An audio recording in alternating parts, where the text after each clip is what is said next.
I think we can slowly start getting this workshop indeed started. So welcome you all and good afternoon. My name is Elisa, I'm Vice President of the Lifelong Learning Platform, and I have the great pleasure to moderate this workshop / panel this afternoon. We're going to discuss about healthy digitalization and therefore about well-being in digital environments. As you all know, I hope the focus of this year LLLWeek is indeed assessment and learners' well-being. Today, we're going to discuss especially about digital well-being without an exact angle on assessment only, but a wider one. So we're going to discuss about digital environment and how to make sure that these are healthy environments where to interact, and also how to make sure that people are equipped with the right competencies and skills and have access also to these competencies and skills to make sure that they are enabled to interact in a healthy manner in the digital environment. We'll do so with a few great speakers, organizers and guests of this workshop. So I'm happy to welcome Niels from their network, Pascal from CEMEA, as well as Estela from the Autonomous University of Barcelona to this workshop. Apologies for this.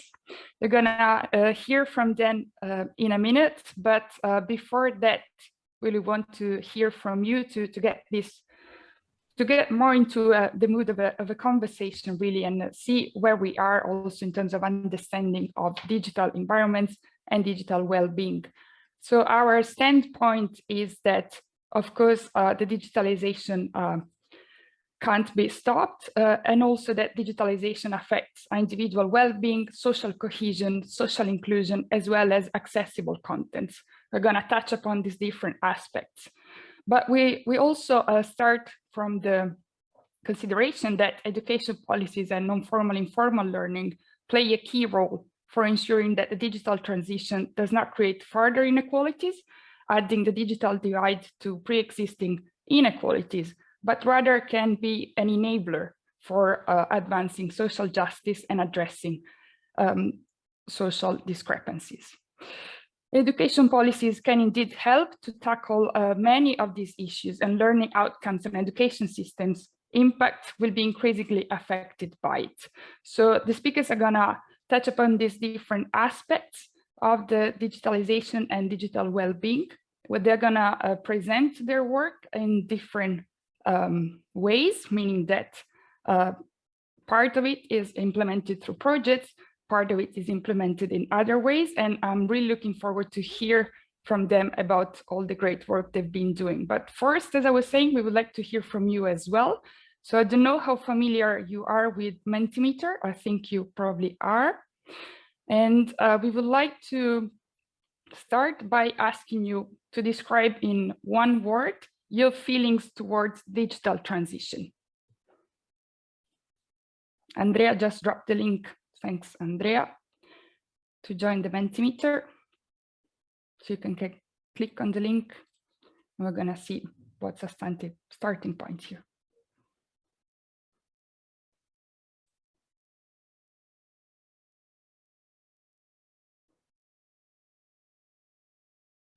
Don't be too shy.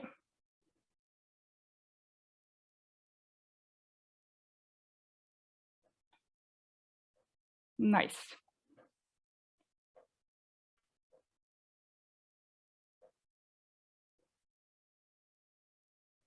So we have very different words here referring to, I would say, different dimensions or different sort of feelings.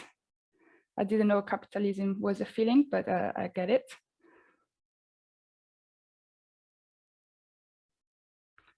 Thank you all. I see we are participating a lot in this exercise. It's really interesting, I believe, to see also discrepancies here as well in a way. So I'm sure this is going to help the discussion afterwards, and also the speakers to see what's our common ground here, or lack of, in terms of feelings, as we're discussing well-being. So thank you very much. We have a few more questions for you. It's going to be quick, I promise, but it's really going to be helpful, I believe, for a nice conversation on this topic afterwards. Thanks for keeping feeding this. I'm going to use it afterwards. But now we would like to ask you if you would be able to describe what a healthy digital environment is like by simply answering yes, no, or not sure.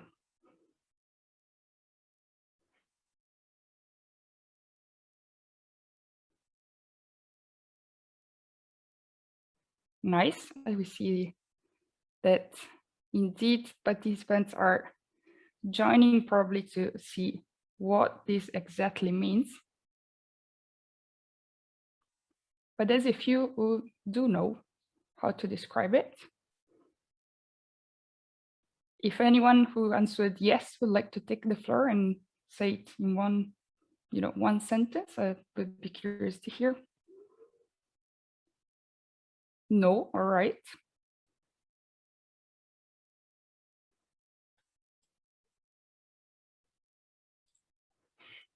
And this is it's very interesting for sure, opening up to a real discussion, right, about what this means and how can we then address it also with policy suggestions and recommendations.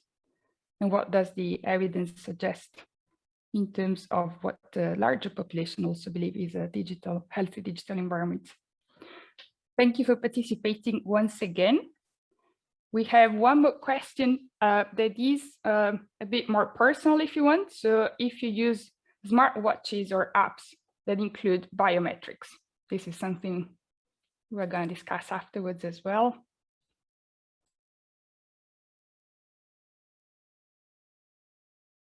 It's not a smartwatches friendly crowd here.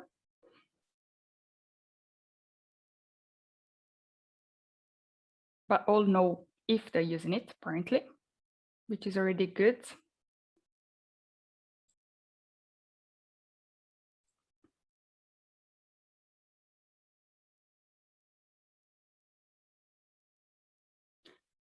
I'd be interested to know if those who don't use it don't, well, the reasons why, so to say, but then we could get into more of a too personal conversation there, but maybe will pop up later on in the question time and interaction with the audience. Thank you. And one very last question we promise is if you could rate from 1 to 5, so 1 being not at all, how impactful you believe education policies can be to build healthy digital environments.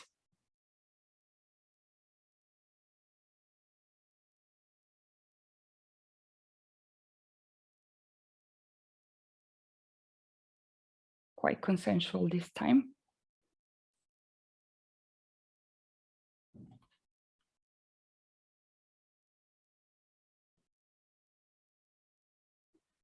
Nice. I see here we have much more of a homogeneous understanding, indeed, of what's the potential starting point for this conversation. So thank you all once again for participating in this little exercise. We hope it helps to warm up a bit for this discussion that we're going to hear and listen to, and of course interact with as well. I promise also not through Mentimeter only, but also that you will have the possibility, and actually you're very welcome to take the floor afterwards, ask questions and interact with the speakers. So thank you also to the LLLP for enabling Mentimeter and showing it to all. We can now start dwelling on a bit more on all these different topics. Our speakers are going to touch upon all the different aspects we somehow addressed also now with Mentimeter. So I would like to give the floor first to Niels from their network to tell us mainly through the digital toolbox and digital project, but in general, according to their network and your research and work, what does it mean to feel good in a digital environment? Yeah, thank you very much, Elisa. And thank you all for this interesting sharing through Mentimeter. So the digital project is a project about digital transformation in adult learning with a focus on education for democratic citizenship, active citizenship. So we are asking ourselves in particular, what can education for democratic citizenship, human rights education do in order to support citizens to cope with the digitalization and even to co-create it. So this is our mission. And here, when you are asking what is well-being, I was asking myself also, and usually we would say well-being has this component of a user, individual perspective, of a group perspective, and of the social perspective. When we are talking about feeling not well or about diseases, our understanding goes more to the relations in the society and not only to looking on the individual dysfunctionality.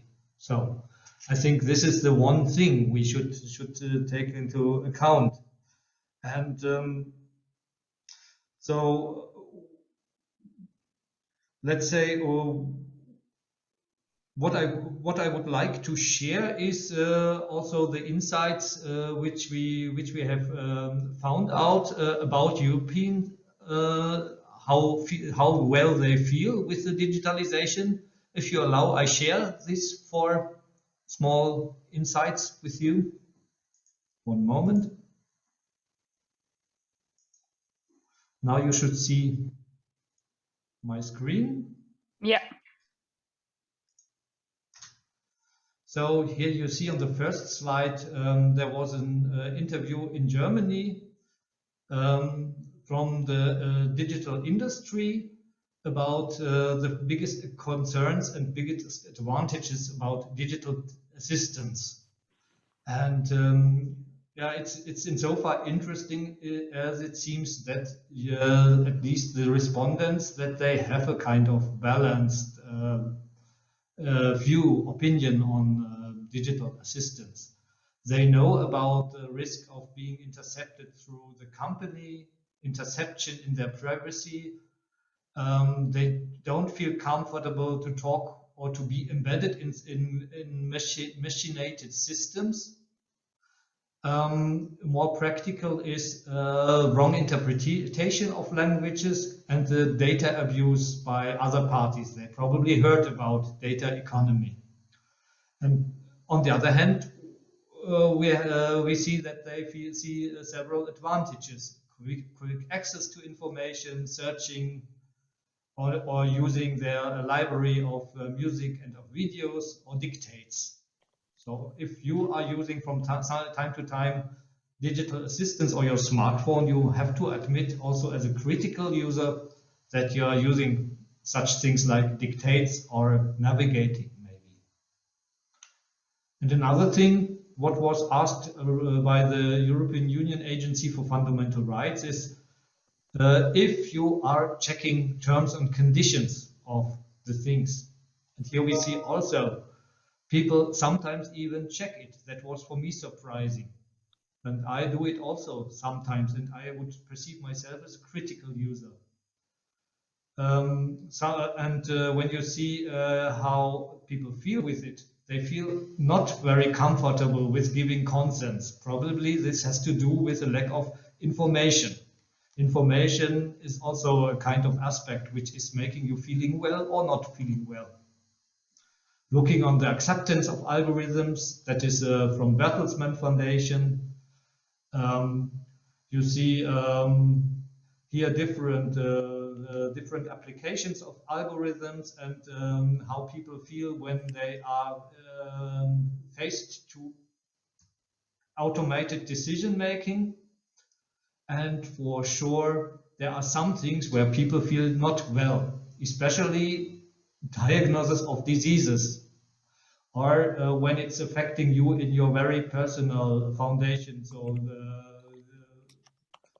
being employed, earning your money for your life, creditworthiness, selection of mates on dating platforms when you feel uncomfortable if you use it, and let's say, human control over that. On the other hand, you see, again here a little bit a balanced emotion. Maybe Europeans are more aware or have a more critical thinking than many educators are assuming. Also, a study of Vodafone Institute, what people think about this buzzword big data. So probably it has also to do with automated systems and automated decision making with no oversight, no citizen-led governance that people see. Still, also we have a discourse which is forcing this in a more or framing the topic in a more positive way. Still see more disadvantages. And also the acceptance of the usual practice that you have not the option to use platforms without giving data in return is not viewed in a positive way. That does not mean that people are feeling exposed to digitalization, which would be a, let's say, sick issue when we are using the terminology of well-being. They see the advantages and the disadvantages. So somewhat positive for the impact on society, quality of life. For sure, more decisive is the advantage of digitalization for the economy. That's what we all understand. And so that is something we have to take as educators. We have to take learners for serious. Also, when they are using smart meters, smart watches, why not? That has advantages.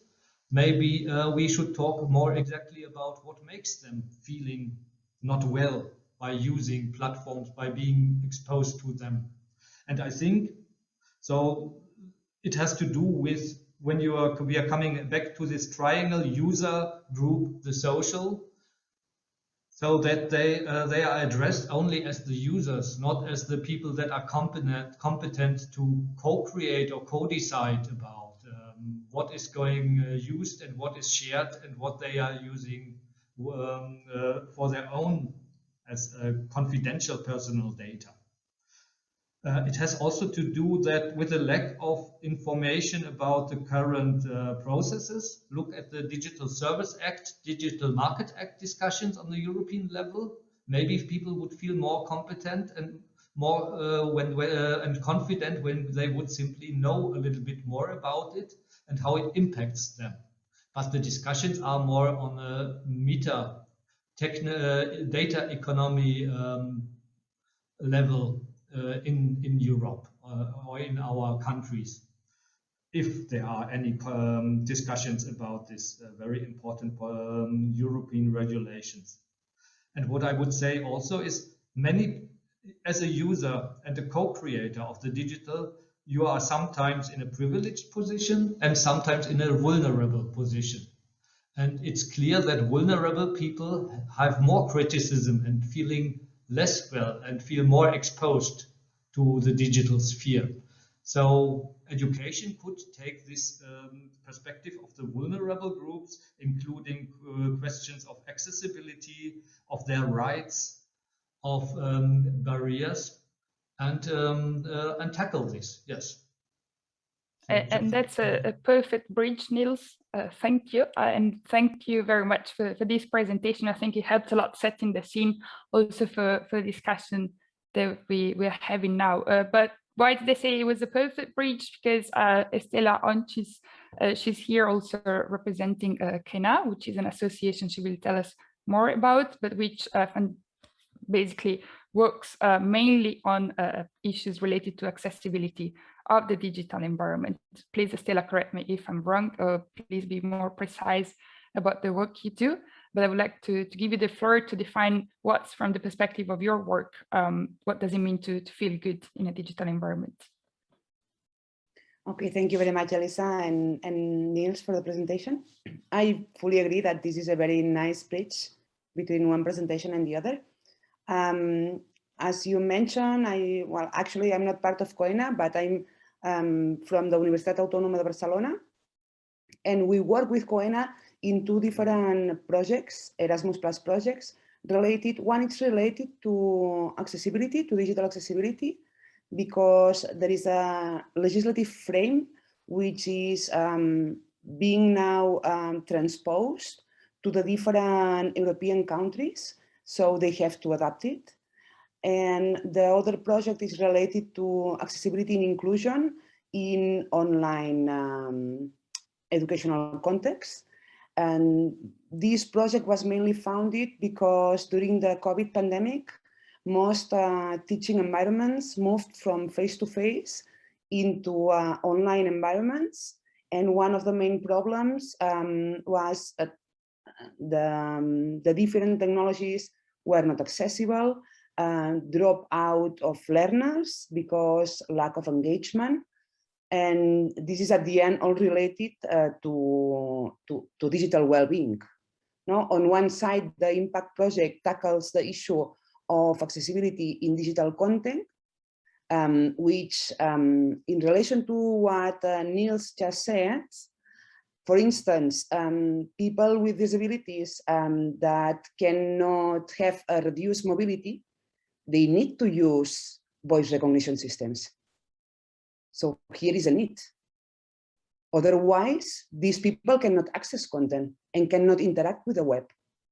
So in this sense, there is a need. Another issue is language recognition. No? How good or bad, how accurate is the language recognition? On one side, Google, for instance, have a very good recognition system, and English, it's a language that it's broadly well recognized. If you want, you can put on the live transcript and you will see it. But if we were having this conference in Catalan, which is a minority language, this would not be possible. No? So depending on the context that you are, depending on the needs that you have, digital technologies are strong mates that allow you to access. One of the main problems is how we as professionals in educational context provide all this information, provide all these tools, no? Render our materials accessible so everybody can join regardless of the disability. Also represent diversity, which is another issue that affects mainly vulnerable groups. Bridge this digital divide because not everybody has access to technologies. And no, this is how united are inclusion and accessibility on the other side, no, represent the diversity of the society. So I don't know, I could explain more or less. The Impact project is more on an advanced part. We are developing a curriculum to be included in different contexts. So this will allow, I will share the link in the chat. This will allow all type of users, any type of content providers, because at the end, we are all content providers. I would like to ask the people in the audience, when they post something in Facebook, in Twitter, in any social network that they use, do they use accessible features? Do they provide an alternative text so people with visual disabilities can access this text? No? This is something that if we think that we are not affected, we do not use it. And in terms of inclusion and accessibility, empathy is a key aspect. Because otherwise you are leaving people behind and not granting people access. So on one side, you have all these new technologies, but on the other side, you have people that do not have access. And I think that one of the key aspects would be to render all these issues in an easy to understand manner. So everybody knows when they click a cookie, why they click it. And this is not accessible. And I think I'm... Thank you, Estela, and you're just been fantastic, because this is once again, I think, a perfect bridge before Pascal takes the floor, as together with FISEMEA and SEMEA, they developed quite a number of tools and programs to, Pascal, correct me when I'm wrong, of course, but enhance the inclusiveness of the tools, but also in particular enhance and foster the acquisition of basic skills that enable users, people, to access the digital environment with in a more conscious manner. Would you like to tell us about the work you've been doing? Thank you, Lisa. And sorry, Pascal, just before giving you the floor, if participants also want to answer the question that Estela asked in the chat, they're welcome to do so, of course. Okay. Yes, I'm from FISEMEA and SEMEA, which is International Federation of Popular Education Associations, and we are trying to, I will say, a very big thing to change the digital world, because we don't feel very well in the way it's is going on, and we see with Neil's presentation and with Stella presentation too that we have some problems. And I'm part of a different movement about free software, because we do think that we want to be able to change the big companies, GAFAM and so on. Their models are made are made around, well, they just want data. That's what they need. And we can try, and we're trying, the European Commission is trying to control this with many things. But I think we think it's useless for the moment, and we can't.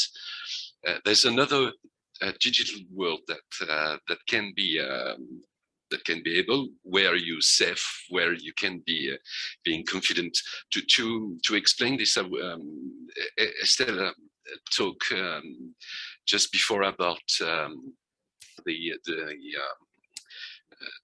voices, you know, what's in the top, in the back, sorry, down on a computer to translate all the translation or so on.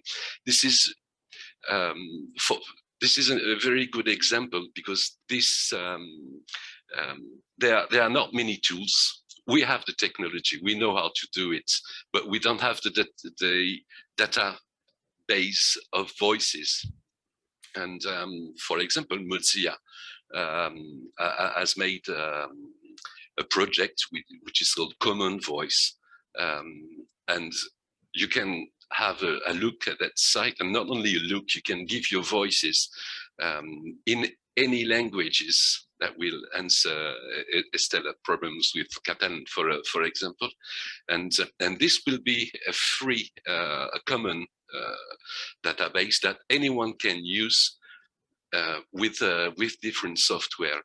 And so we do believe that education, we have to help people to understand what's happening and to give them the choice. So this is what is happening. Your data is being used, and so on and so on. And I think it's useless to learn how to protect ourselves with these tools, because we can't protect. So we can spend many time explaining how you can use Gmail without being spied. That's nonsense. So there are different tools that we can use, in which you have the organization. I will tell a bit later, but we can decide to all together. We can.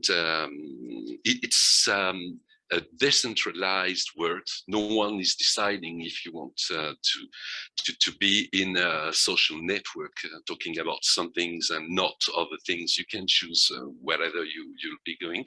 So we do believe that if we can explain what's going on, and to show that different tools are can be used, then people will choose whether they want to they want to be, and I'm quite sure most of them will choose some others. For example, if people stay in Facebook, it's just because there is no interoperability between Facebook and another networks, no social network. So that's the thing we have to explain and to show that it is possible with other tools, and you can choose. Well, we'll stop here. I think it's near 5 minutes. Thank you, Pascal. If I'm correct, Niels had a question for Estella. Yeah, because Estella is, as so far as I've seen, very much inside of research and advice in issues of standards. So I would like to ask you how do standards and following standards relate to digital well-being? And it's, I mean, a little bit close to also to Pascal, because he managed interoperability as a key feature. So maybe you could share something from your valuable practice. Well, it is true. So standards. Well, we could talk about standards for weeks. Actually, there are two issues. One is legislation, and the other issue are standards. Legislation is mandatory, and standards are not always normative.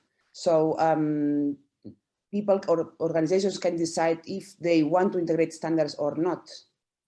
Standards become mandatory once they are integrated in a legislation piece. So you have the people with disabilities, the rights, you have the convention in 2006. This was signed and ratified by the European Union. This means I ratified this, all countries in the European Union ratified all the terms for the people with disabilities. This has to be converted into a legislation. And in terms of legislation, you have the European Web Accessibility Directive, in which you also have mentioned into privacy and all these issues. You have the European Accessibility Act, and you have the Audiovisual Media Service Directive. The legislation tells you what you have to do. And then you have the standards, which provide you guidance on how to apply this. In terms of the web, of the European Accessibility Act, which is the broader umbrella in terms of accessibility, the standard, which is the EN 309-549, is the one that we are working in the impact project, has been integrated into legislation. The Web Accessibility Directive is already transposed to all European countries. Actually, today, all European public websites should be accessible.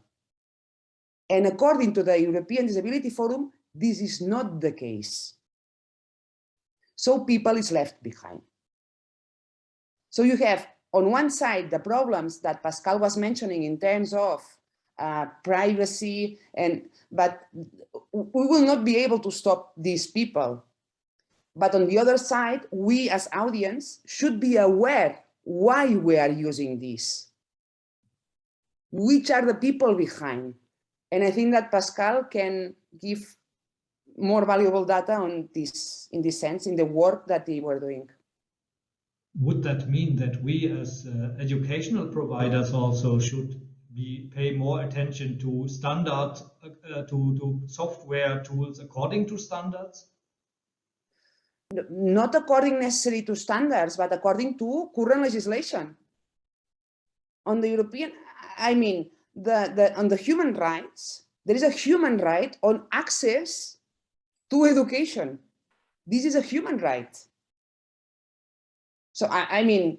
so Stella, would you agree in this case, the advocacy shouldn't be much about introducing new legislation, but rather advocating for the implementation of the current legislation, right? Of course.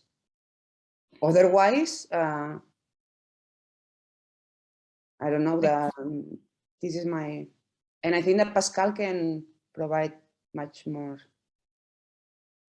Yeah, we've been mentioning a few of the elements that we would like to be into the definition of a healthy digital environment, right? So we've been mentioning digital citizenship. We've been mentioning also the possibility, accessibility to competencies and tools for all to be able to interact in the digital environment on an equal footing, of course. But we also mentioned that digital environment should be centered on democratic values. So for it not to be profit driven, but actually to harness the potential of data analysis for enhancing well-being and socialization rather than fueling polarization also in the net. And CMA indeed has been, like Pascal was mentioning, has been developing some tools in order to address this from using non-formal, informal learning. So Pascal, would you like to tell us more about your work? And then of course, Niels, also about the work that there has been doing since you've been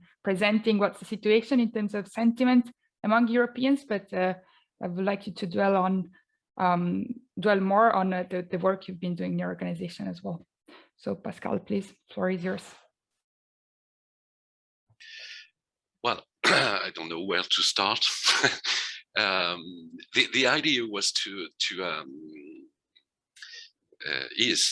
the idea is to explain first why there is a problem, but it's I think many people are aware that we have a problem, and then to not to scare everyone, but to show that we can use some other tools.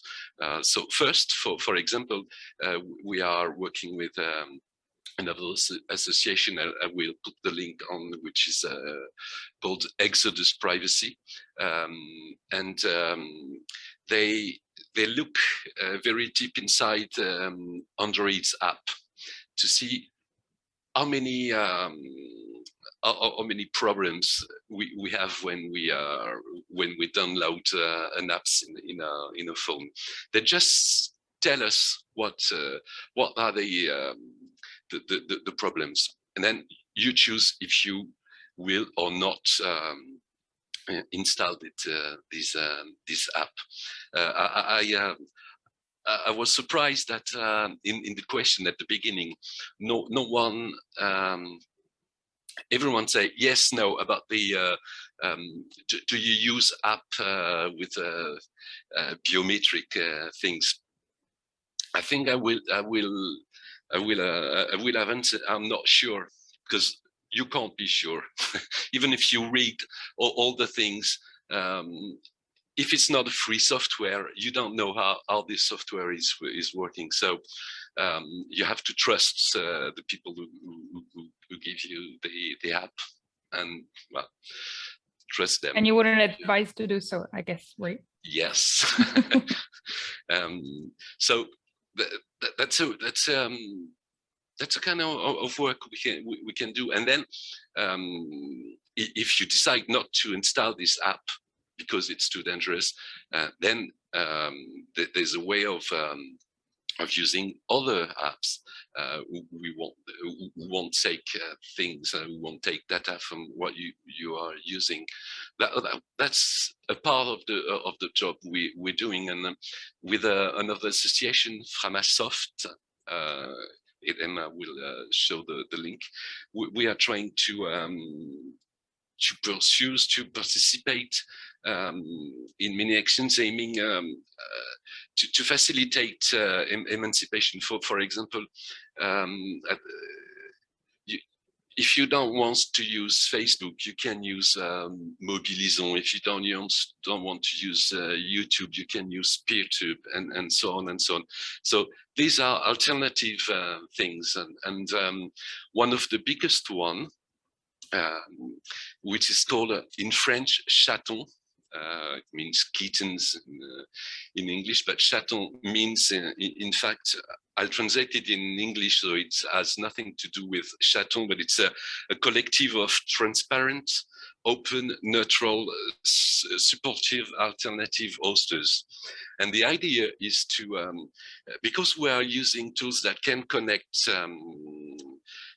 each other. For example, if you don't want to use Twitter, you can use Mastodon. It's the free software, and there are many Mastodon on servers, and they are connected or not. If you don't want to be connected to others, you just stay on your own. And the idea is to provide alternative to all the we don't to a decentralized digital world. For the moment, if you look what we are doing on the internet, it was the network of the networks. There are three big places where we're going. It's Facebook, Google, and YouTube. YouTube is Google. So the world is not decentralized anymore. Sorry, there's a bell behind me. So these are the things we're doing with CEMEA and partners. And another one is Zurit. I will show you the link. And the idea was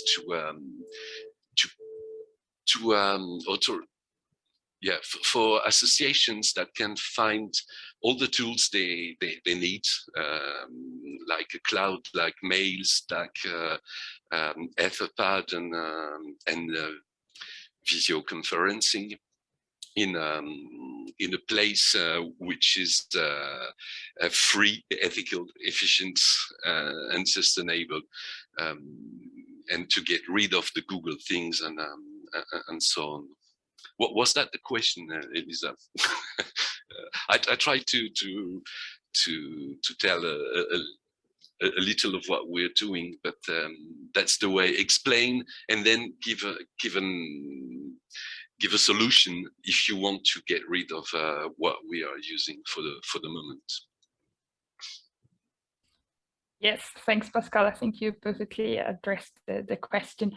And I saw Georg raise his hand. Is this a direct follow-up question to Pascal, or yes? All right, then Niels, I will give the floor to Georg first, and then I'll come back to it goes a bit in what Pascal said, but also kind of hooks on what Niels and Estella also were kind of mentioning. I face a certain difficulty when I talk to people doing educational work in non-formal field, citizenship education, whatever, working with young people or with adults. On one hand, they seem to be super aware that there are alternatives existing, but they have a certain ambiguity, since most of these people state that they work with the platforms, with the instruments, and with the services where actually the people are. Yeah, so they say, okay, of course we work with YouTube, of course we work with Facebook, of course we work with WhatsApp, and because these are the things that the people know, and so there they can link on. Yeah, and to me, there is a clear, let's say, not a moral, but also an ethical obligation for a democracy educator or for a human rights educator to say, okay, if we want to have an internet which is democratically governed, or which is kind of following open source approaches and is promoting, let's say, democratically governed alternatives, then we should push or should ask specifically those having an educational responsibility to promote these alternatives Pascal was mentioning. Yeah, so I would wonder if it would not be good in the context of lifelong learning platform, but also of all these member organizations, to somehow set up a manifesto for learning with digital alternatives. Yeah, for kind of consciously, at least, providing let's say, alternative services or instruments when we work with groups. Of course, we can take on the things that people know, but as an educator, I would feel like obliged to also say, okay, there is kind of a data protective or a more sensible alternative, which is open source. And this would be, for me, let's say, the minimum standard I could ask people working in that field. But to me, that let's say that the reality is far away from that, since people hop into these things that are there, that are known, that function. Then you have the topic with, okay, we have to use Zoom because it works, yeah. And on the other hand, I also see it highly critical that, for example, the Council of Europe, they had this digital education group that provided a lot of recommendations and on what instruments to use, and half of them is Google Classrooms. Yeah, I find that is more than difficult. It's a scandal. Yeah, and I actually hear no one from civil society opposing or asking critically why is kind of an intergovernmental organization that is kind of promoting democracy and human rights as its core mission, promoting the big 5 platforms for educational purposes. And I think we should take a more conscious stand for alternatives, and also use the momentum which is at the moment, like with the EU Digital Education Action Plan and also with the Digital Services Act, to promote this actively and consciously, also from side of the NGOs working in that field. Thank you. Thank you, Georg. I'm definitely interested in having and continuing this conversation with the lifelong learning platform members to see if this can become a tool also that the LLP can offer to its members, and as you suggested, maybe even a charter at this point, right, for adopting a common set of tools that are minimum standards for us.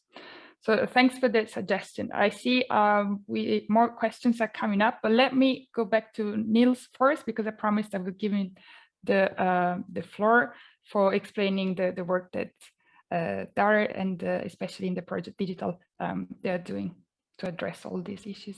Thanks. I try to keep it short and to refer also to Pascal, and in order not to interrupt the debate among us. So the basic approach of the digital project was our perception that digital transformation is not seen as a relevant topic in adult education, in lifelong learning. It is seen as a topic for youth, media pedagogy and so, and what it is often seen as, we have to prepare them to be aware about the dangers and the risks of the whole thing. So when it's coming to exaggeration, fake hate and so on. And so being also for us in the beginning of the project, it was clear we need to learn a little bit more systematically about this digitalization, learning a little bit more holistic. What are the different data economic opportunities? Open source is one, the big platformization is another. So venture capital driven big tech platformization. Which are the alternatives inside of the concept of big data? So you can talk also about open data. Which are the different options in participation? And so what we have seen there is a lot of discussions, pro and con. And we thought that is not enough, and especially adult educators need a kind of motivation and motivation to learn it a little bit, to explore it. And we thought, especially education for democratic citizenship has the focus, which could deliver here more, because in VET it is often a user-centered perspective and a technology application-centered perspective. And so that is our starting point. And so on this ethical level, also since we are EDC HRE, it is clear we want to we see digitalization also as a kind of empowerment of citizens, to a tool. So in the direction of Pascal, trying to promote also opportunities which are helping citizens to understand it better, to co-create other things better by digital means. And this would mean we need a little bit to instigate a debate about a digital pedagogy, not learning only with digital tools, learning also about the meta level, and learning also for how to using it for or to talk and to involve in discussions for a European path to digitalization, and not only following dominant narratives which others are enforcing.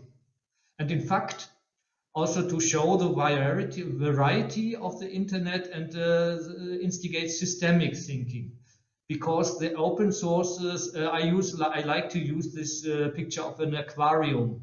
It is not only big ships inside of this aquarium which are controlling the ocean. In fact, it's relying from the small fishes, from the open source communities, from many people and many different users, non-profit and profit-oriented.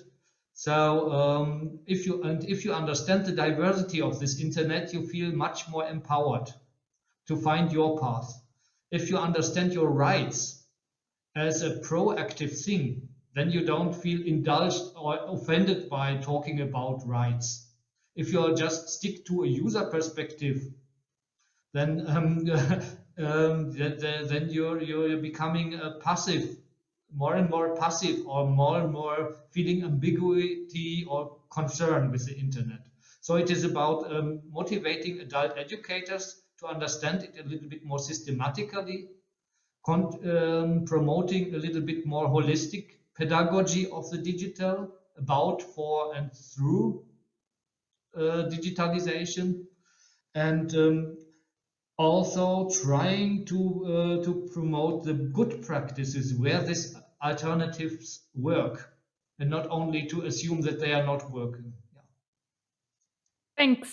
I'll give you the floor in a second, Milvia, but first I would like to ask Estela and Pascal, how would you define this holistic pedagogy that Niels had mentioned, or what elements should be there in your opinion for developing this digital pedagogy, but rather indeed, like Niels said, a holistic one that can include the digital aspects? Pascal, do I go first? Or? Since you have the mic open, why not? You can go first, Estela. Okay. Actually, we just made a survey in the IDEA project, which is about inclusion and accessibility or diversity. And actually, the issue is not that the teachers lack digital skills, but they lack how to support learners. So in this sense, I fully agree with Niels in terms that it is not about which tools, which is also important, but also how do I use these tools? No? I also would like to mention what Georg said about selling our souls to big companies, which is the case.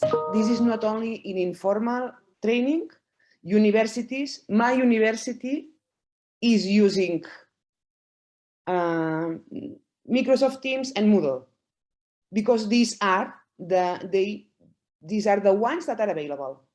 And some weeks ago, last month, we received a cyber attack,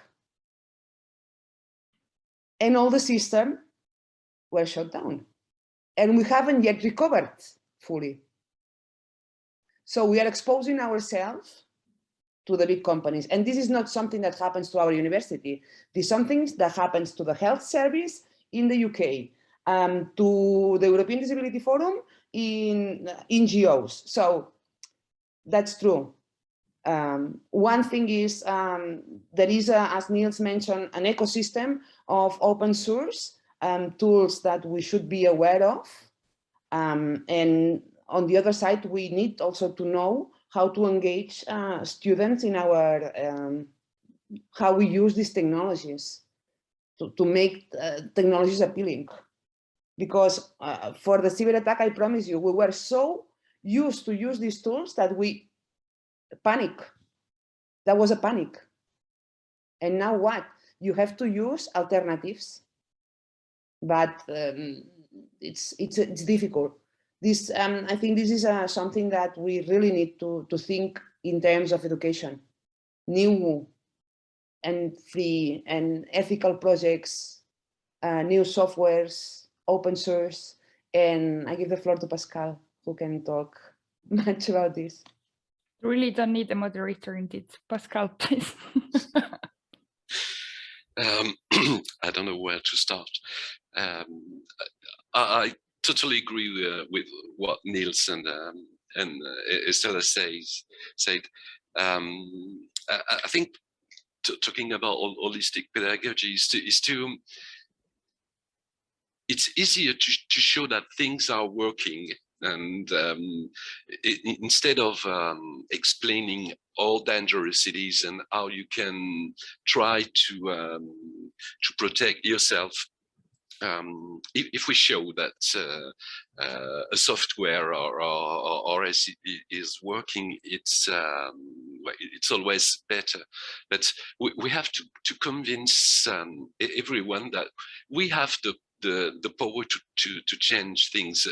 These companies are so big because we are using their tools. Stop using the tools, and they won't have data, and they won't be able to go on. And we have to convince people they have things to say. For example, in France, for a few years now, we have an algorithm which is called Parcoursup, and when you are at the end, before the baccalaureate, before going to university, you have to put 10 choices of where you would like to learn, in which university or so on, and an algorithm decides where you'll be going. And when we ask, how does it work? How can you choose where I will go and others go? We don't have the right to see how it is working.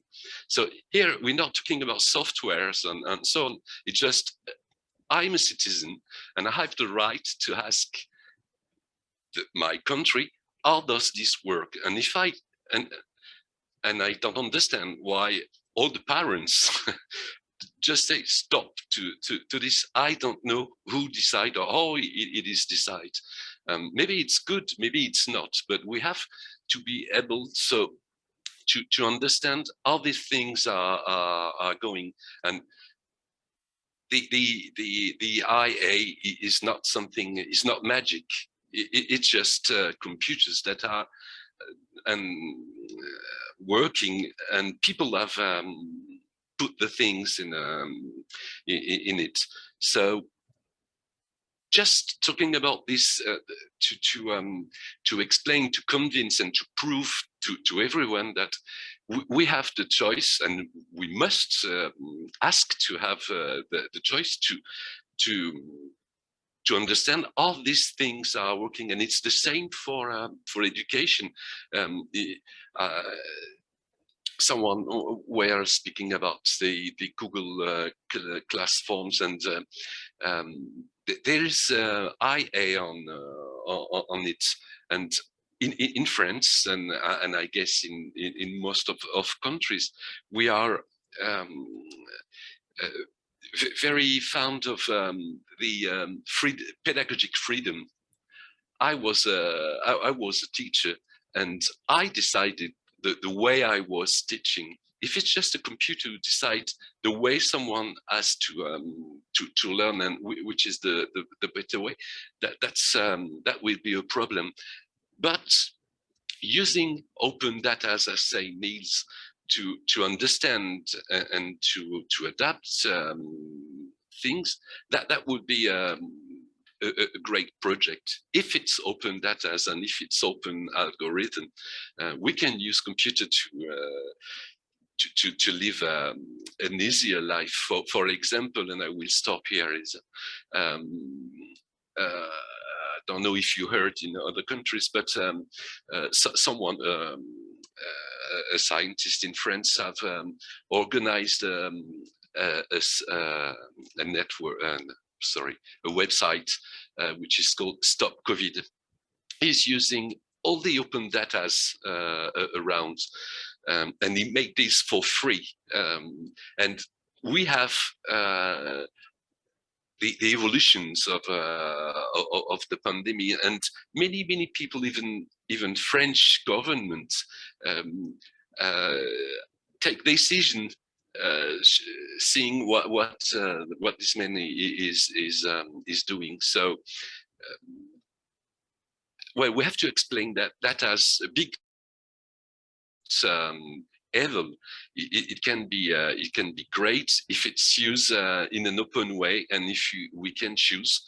Lawrence Lessig has written a text. If you haven't read it, just have a look, which is called "Code is Law," and he was saying if you let the power to either the geeks or the politics, then you will decide of nothing in your life. So we have to train and to convince that we can, even if we are not good informaticians, that we can have a look of what is happening, and to convince our politicians to take decision in that way.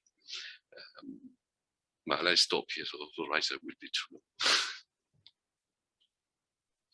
Thank you, Pascal. But please, if you don't mind, put in the chat the book that you referred to. I'm sure the participants would be interested to learn about it. Niels, were you raising your hand? No, I just thought somebody raised their hands. And yes, indeed. Okay, then I'll turn to them. Yeah, thank you. We had Milvia before who raised her hand. Not sure she still wants to intervene, but yes, I think she wants to. Yes, please, Milvia. Thanks, Elisa. It's very nice, very interesting, this intervention today. Wanted to give a good feedback, positive feedback to the speakers before me. Very interesting. In our project, Conscience Numérique Durable, it's an Erasmus project led by a French organization, la Ligue de l'Enseignement. Et avec elle, nous, with them, us in Italy, okay, che casino. Okay, between the languages. And the Ligue de l'Enseignement de la Belgique. In our project, we have gone addressed to the school teachers and the schoolmates, teens. We analyzed the impacts and also what is behind the new technologies, because the idea is that ICT are quite immaterial, quite virtual, quite light, and so on.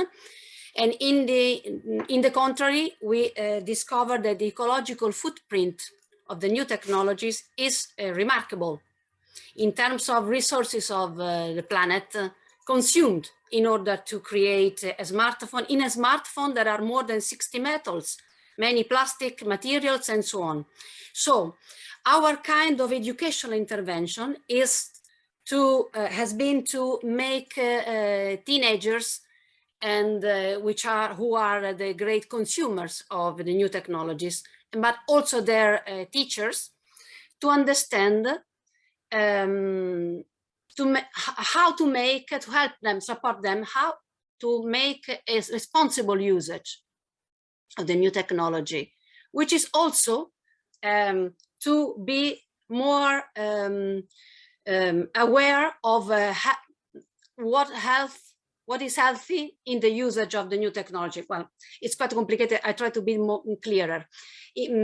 We used the 17 Sustainable Development Goals of the Agenda 2030 in order to compare the impacts, okay? And in our idea of a healthy use and responsible use of the new technologies, there is also to consider if, for example, what you are using is the supply chain, if the supply chain are eco-designed, for example. We're talking about open source today, no? But we also. Okay, in our project, we took into consideration, thanks to Green IT, which is an important NGO which works on these themes, what is how the supply chain in the electronic firms function. For example, it's important to know that a smartphone, for example, it is there are many kids exploited in order to produce, to draw the coltan and cobalt minerals in Africa, for example. Sorry, can I ask you, because there's also other questions. Yes, no, but I wanted to say, go to the point. Thanks. I wanted to say that it's very difficult to make a healthier usage of the new technologies. People said before me. And what we tried to do with children in school is to help them to understand which is the real value of their usages of the electronic devices, and if they make them happier or not, if they make happier or not other people in the world outside Europe, for example, and what could be a more healthier, a more environmental responsible and human rights responsible usage. The answers are not clear. It's up to us, to each one of us, but critical thinking in the usage of ICT should be improved more, because we found out that many teachers do not have an idea of what it is behind a nice screen. You understand? And like the project Estela referred to, IDEA before, kind of reported as well, yes. Right? So we find the links. Perfetto. Miriam, may I ask if there's a link to the project? I think because it's so well related to what we're discussing, I'm sure yes. Everyone would benefit of the possibility to go and give a look. Thanks a lot for telling us about this project results. I see Stefano and Morgan have questions as well. I'll start with Stefano. Okay, thank you, Elisa. No, I just wanted to make a comment on the reflection on what was discussed before. I'm working a lot with adults with low digital competence in different contexts. And this issue of addressing the alternatives to mainstream solutions, services, technologies comes up all the time, because we are aware that there are alternatives, but on the other hand, when you are teaching how to use, helping people to start learning to use technologies, the expectation is that they would learn to use the things that everybody else uses. So there is this kind of, it's not a trade-off, but there is this strong drive towards making people learn to use new technologies, using Google, using the typical tools that everybody has, also because they are easy to use. They are everywhere. You buy a smartphone and you have all of the apps already installed on it and so on. So I think, I don't know if you will go on with this idea of the charter or the manifesto about the alternative, I don't know how you could, ecosystems in the digital world, which would be very interesting indeed. I think in there, something should be said on how to manage this transition from the everyday technological world to this parallel alternative world, which exists. I agree with you. It's very little known. And I mean, we have to think of strategies to do this. I can see this happening relatively easily. No, it's not easy, but at school, it's a different context. I mean, you have more time. You are in a typical educational context where critical thinking and this kind of, have the possibility with young people, with children, to test, try different things and so on. With adults who are there looking for opportunities to become digital citizens as quickly as possible, it's more challenging. And I think this should be, I just wanted to raise this issue. I don't have an answer, but just wanted to say that, I mean, we are struggling all the time with this because you say, okay, let's give some alternatives. And then at the right moment you say, okay, but nobody knows this, or people are asking to use and to learn to use the solution which they heard about and everybody's talking about and so on. That's it, just. Thanks a lot, Stefano. I will let you come in, Pascal, in a second. First, we collect also Morgan's question, and then I will ask all the three speakers to address these questions. Thanks. Hello, can you hear me? Yes? Okay, thank you very much. It's not a question also, but more a comment about what Milvia and Eteia have said concerning the trainings and how we use digital, in fact, in general, because for free software, I used to work with Pascal a lot. So I have like a similar speech about digital, but in fact, it's also about the contribution of people. It means that it's always linked to what we are doing in our work in civil society, about the contribution of people, the lifelong learning process, the equity of access to digital tools in general. And it means that when even you can be young, you can be adults, but you can have access to that tools.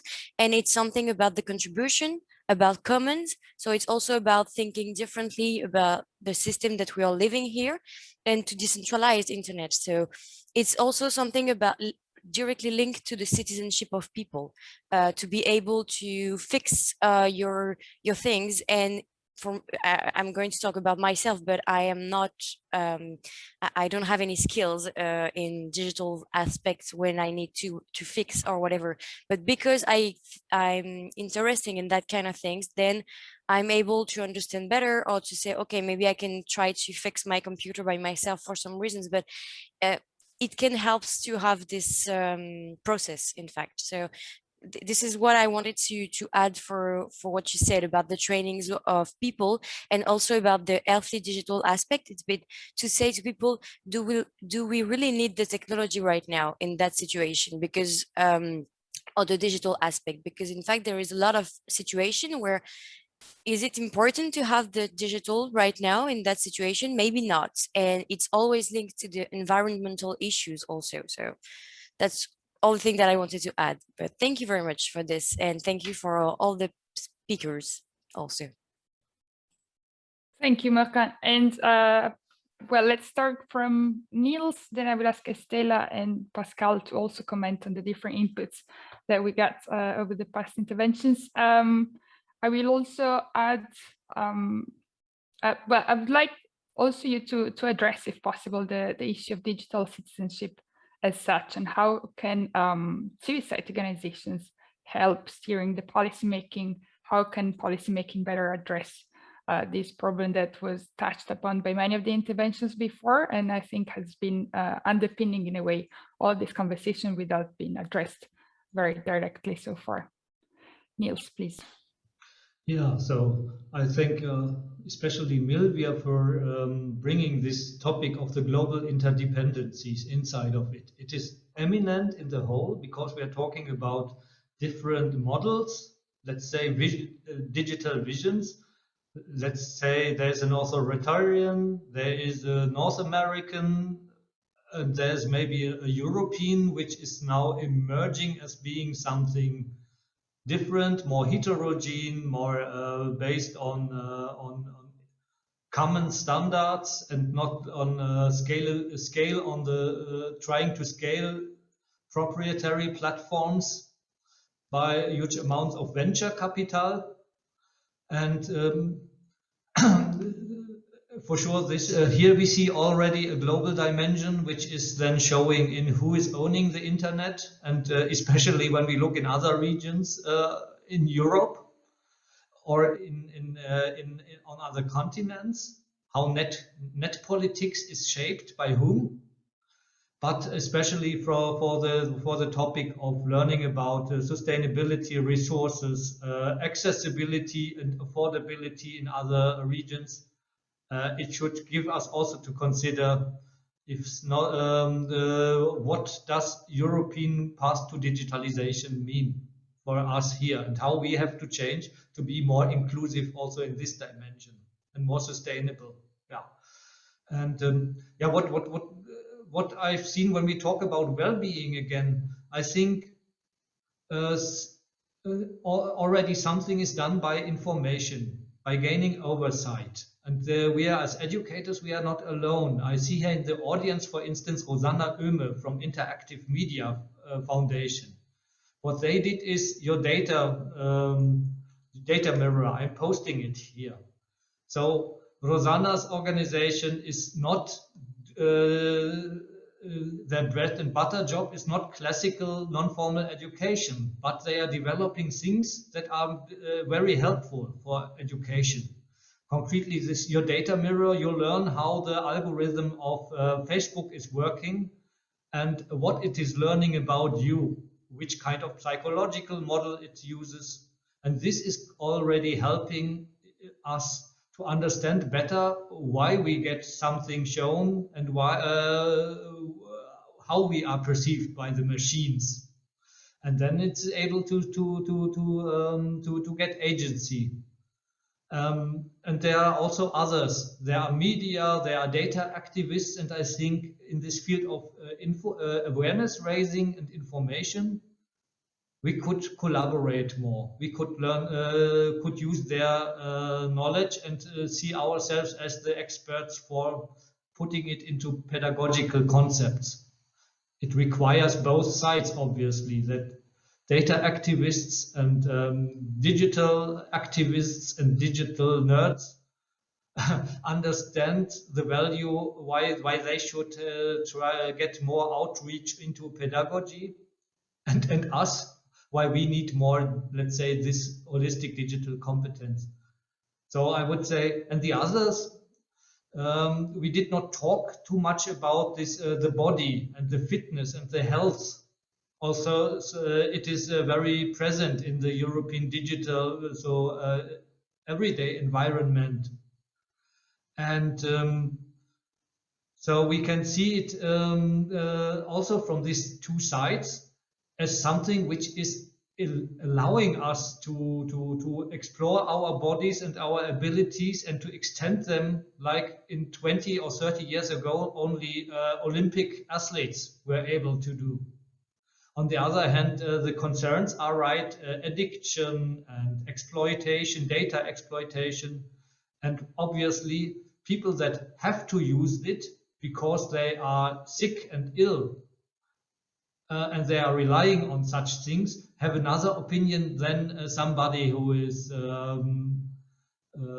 doing it using quantified self freely, voluntarily, and just driven by curiosity. So we have to learn about it, and the good thing is people are using it. So so just to look a little bit more, where are people using digital tools in their everyday life, not only staring at the big platforms and the hugest, terrific, most terrific images of digitalization, which we all have in mind, robots and so on, but really looking on the concrete digitalization of ourselves and accompanying learners there in exploring and getting this agency. So information and looking deeper in what does it mean for them, and from the perspective, obviously, from those that are vulnerable and that face barriers. Yeah, that's what I would say should be kind of efforts through a pedagogy of the well-being. Thanks a lot, Niels. Estela, what would be your take on all these yes, very many issues that we've been discussing, in fact? I think a lot has been said already. I agree with most, if not all, of the comments, also with what just Niels said. So I think I will be differ in this sense. I think that it's very important, the issue of critical thinking, because this is something very important, and sometimes in educational context, one of the main constraints also is the timing that teachers have to prepare materials and how fast. So I think the objectives have to be reasonable. So not to target big goals and then frustrate ourselves. I think that this is also very important to set some priorities and go that way. Because what we've learned from all the years that we have on accessibility is that you don't become accessible from one day to the other. It's a long process. It's a step-by-step process. So, and with digital well-being is the same. You do not change the minds of people from one day to the other. And here is where education plays a big role already from a young age. So we have to set somehow priorities. We have to establish better links between alternative systems, not to follow in the always in the same big companies, which we will not, which will be there and they have their function. I mean, the market is big for everybody. It's just that it's not about canceling or about erasing the platforms already existing, but changing the minds and turning into a more ethical process, and be more aware of what it means to provide our personal data to all, to the net. So I think that awareness and sensibilization and teamwork and critical thinking should be are key aspects to improve the well-being. Thanks a lot, Estela. And Pascal, what would you like to add?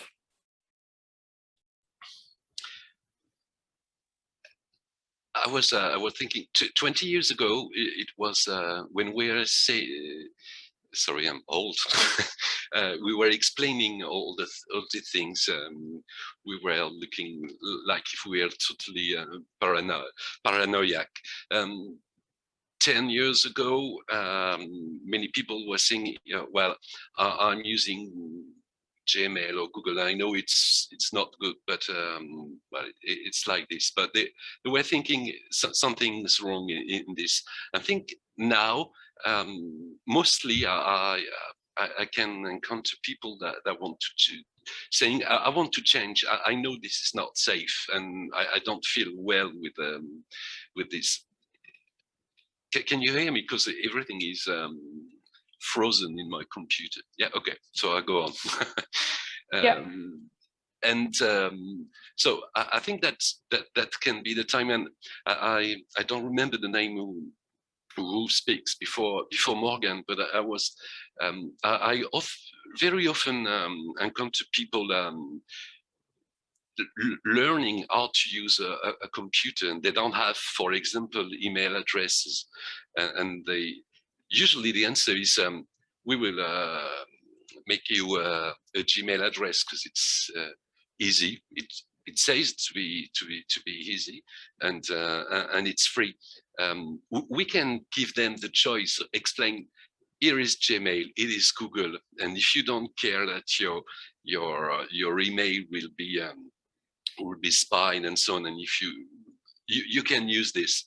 If you think that it's not reasonable and you'd rather use that email, and people can choose what they want.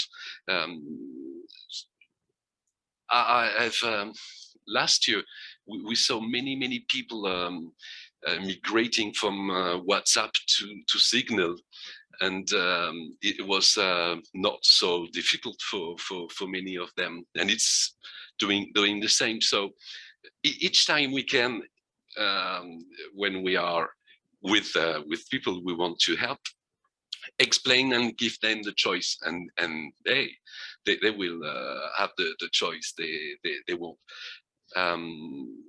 I think also we have to convince our European politics that sometimes many things have been done in Europe, but they're still thinking that the solution is to create the big tech European, the big one, would be more ethical and so on. We have to explain them that we can't do this, and it's not the good option. They have to encourage to give funds to decentralized projects, because this is the solution. No one will decide for anyone. All the things are much easier with it's not low tech, but another organization of this technology. And have I got 2 minutes left? Yeah.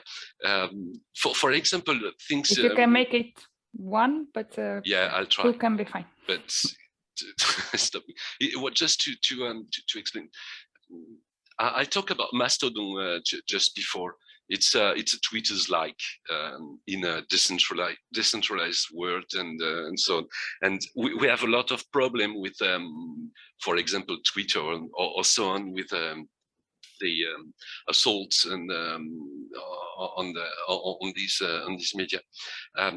We would like to work, and we're going to work with some schools because in a Mastodon instance, students have the responsibility to decide what can be said, to decide the rules of the instance.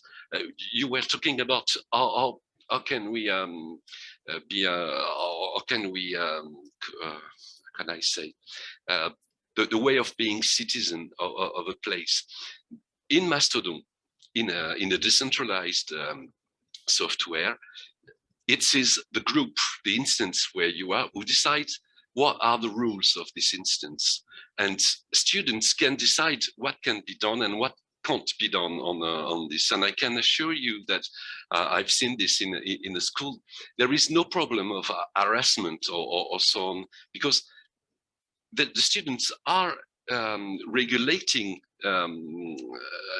themselves, and this is a way of becoming citizen. It's not Facebook or so on who decide that what can be said, what can be shown, or so on. We decide together. And if the idea is, if this instance is not, I don't like the way it is done, I can change and go in another one which accept different things. So give the responsibility to the people, to the students, show them that social media can be something else than what we are having for the moment. Well, it would be too long if I go through this, so I stop here. Sorry. Thank you very much, Pascal, and I hope I didn't frustrate you, Niels, and Estella too much while asking you to cover such a wide range of topics in a fairly short time. But indeed, there's much more that I believe we could discuss even, and in spite of the relatively short conversation we just had, I would say we already gathered, first of all, a lot of resources in the chat, but also through the interventions that I'm sure speakers, just as much as participants, will have the opportunity to benefit from if they like. But we also get suggestions for potential advocacy actions from the accessibility of the digital environment to making sure that critical thinking is an important component to be taken into account when discussing education policies for the digital realm and more. But we also got proposals for possible potential next steps within the LLLP. So we'll see, Georg, with this proposal, but definitely happy to keep discussing it. And even more, personally, I have to say, inside our foundation, the organization I'm originally from, we started working on the concept of digital citizenship with the members, including SEMEA. It's I think 3 years ago now, and still there's such a wealth of resources, concepts, developments, I would say, and most importantly also developments in policymaking that we keep discovering. That today as well, I found it very interesting and insightful to hear from the speakers. I hope the speakers themselves found this conversation interesting. I would like to thank also all the participants who made interventions, either by taking the floor or in the chat, and in general for staying with us this afternoon. I hope you enjoyed this panel. I'm sure all the 3 speakers will be happy to answer your questions also via email if you have more. Pascal, I think he could write a book about potential resources that one can use. And also in terms of concrete tools to be used, right? We got plenty of suggestions. So I hope this, although we were not able to complete much of a reflection on each of the topics that we touched upon, of course, I hope it can be food for further thought for all of you, and that you will keep enjoying the LLL week as I wish you did this afternoon. So thank you all. Thank you very much to the speakers, participants, and of course, always to the Secretariat of the LLLP for the kind support.